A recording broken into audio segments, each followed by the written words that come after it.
Давайте посмотрим, как передается информация.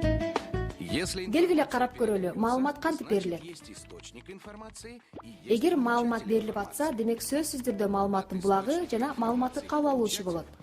Маалыматтын булагынан кабыл алуучуга байланыш каналдары аркылуу билдирүү жөнөтүүгө болот. каналом связи могут быть Байланыш каналы катары зымдар, аба же кадимки кат жана башкалар болушу мүмкүн.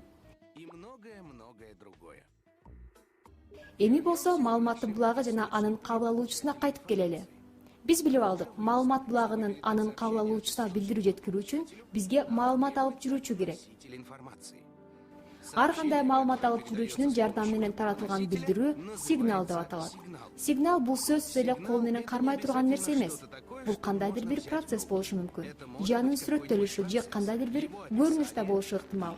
Сигнал же сигналдар аркылуу каалагандай абдан татаал окуяларды дагы сүрөттөп берүүгө болот. Сколь угодно сложное событие.